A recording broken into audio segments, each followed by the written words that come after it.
As previously mentioned, Noam Chomsky developed the concept of universal grammar. Basically, universal grammar states that all human children are born with internal universal rules for grammar, and that they apply these rules as they learn their mother tongue. Essentially, there's a basic template for all human languages that are hardwired in all infants, and that this gives them the ability to acquire language. Chomsky believes that children easily master language because of this innate knowledge of certain principles that guide them. Therefore, there is a predisposition that our brains have for the structure of language. There are some evolutionary biologists who have taken issue with this position. However, linguists have shown that the 5,000 plus languages that do exist in the world do share rules and principles. Based on this concept of universal grammar, the critical age range hypothesis or critical period hypothesis has been developed. This hypothesis basically states that there is an ideal window of time in a person's life when they have the ability to acquire language.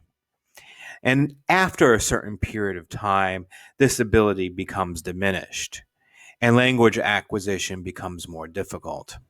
Generally, prior to the age of 7, there is no decline in our ability to acquire language.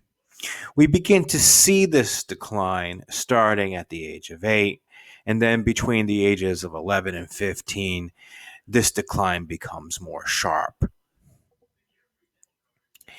This leads me to point out that maybe we should consider how our educational system looks at learning other languages.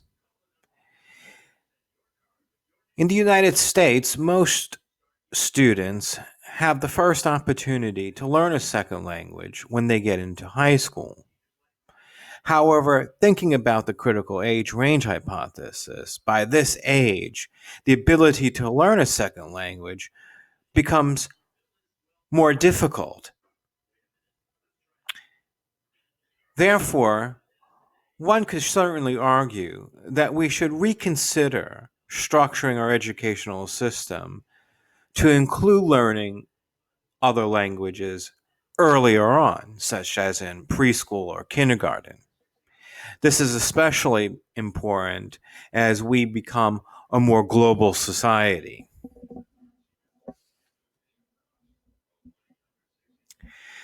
I would like to now point you to a concept called the gesture call system. The gesture call system is inherited from our primate ancestors and consists of body motions used to convey messages. It is our nonverbal system. The call component consists of extralinguistic noises involving various voice qualities and vocalizations. Body language or gestures account for over 60% of our total communication.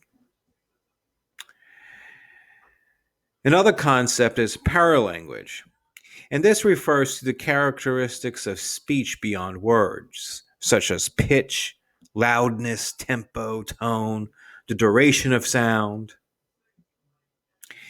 It could also be like a sigh or a groan. An example of pitch would be a variation in the communication that would indicate to us there's a sense of sarcasm or a question being asked.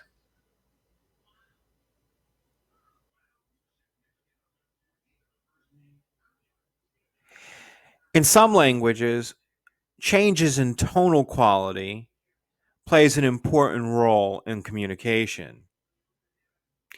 Intoning a word slightly different could change the word entirely. About 70% of the world's languages are tonal. A good example of this is the San Bushman in Africa.